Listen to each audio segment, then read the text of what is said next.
levé mes bras, j'y arrivais pas. Puis après, je me suis rassis sur mon lit, j'ai pleuré. Je me suis dit, est-ce que je vais toujours rester comme ça? Je m'appelle Sébastien, j'ai 35 ans. Je suis venu ici pour vous raconter l'histoire de ma tuberculose des vertèbres.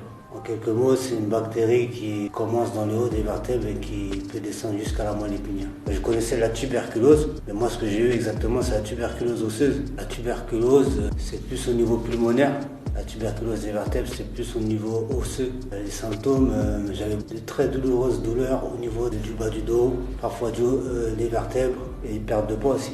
Au début, je suis allé voir mon médecin traitant, je lui ai expliqué le problème pour qu'il me prescrive des médicaments, ce qu'il a fait.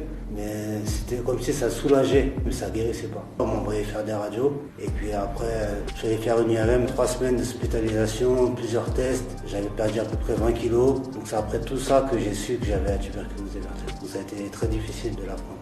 J'étais terrifié, je l'ai appris, on va dire, dans la souffrance. C'est pas évident.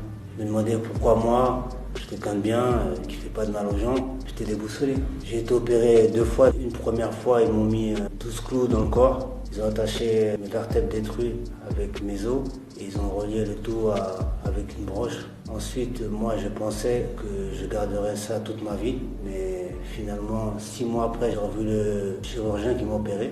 Donc, il m'a fait une échographie. Il a vu que mes os avaient repris du volume, que la tuberculose des vertèbres, vu que je suivais bien mon traitement, avait disparu plus vite que prévu. Donc il a décidé de m'opérer à nouveau pour m'enlever tous les matériaux qu'il m'avait mis dans le corps. Donc aujourd'hui, j'ai plus aucun matériau dans le corps. Les séquelles, oui, j'ai une cicatrice, une grande cicatrice dans le dos. J'avais 47 agrafes pour 44 points de suture. J'ai perdu beaucoup de poids. À l'époque, je faisais énormément de sport. Je pesais à peu près 76 kilos. Quand je me suis fait opérer, je faisais 48 kilos. On m'avait interdit de marcher aussi. Donc quand j'ai recommencé à vraiment marcher, j'avais du mal. J'ai vacillé. Je me rappelle même la première fois où je suis sorti dehors, il avait fallu que je m'accroche à des barreaux parce que c'était un peu trop tôt pour sortir. Je me suis vraiment dit, je suis faible. Comme j'avais des élastiques dans mon dos, quand j'essayais de lever mes mains, mes bras ne se levaient pas. Et je me suis levé de mon lit, j'essayais de lever mes bras, mais j'y arrivais pas. Puis après, je me suis rassis sur mon lit, j'ai pleuré. Je me suis dit, est-ce que je vais toujours rester comme ça? Puis après, au fil du temps, au fil des jours, j'essayais tous les jours et j'arrivais de plus en plus à lever mes bras, mais il y avait une limite. Je ne pouvais pas bien lever mes bras très haut, mais j'arrivais quand même à les lever à un assez bon niveau.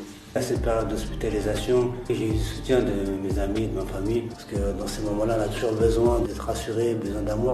Même si c'était dur pour certaines personnes de ma famille qui avaient du mal à venir me voir, me voyant dans l'état dans lequel j'étais, ça leur faisait mal au cœur.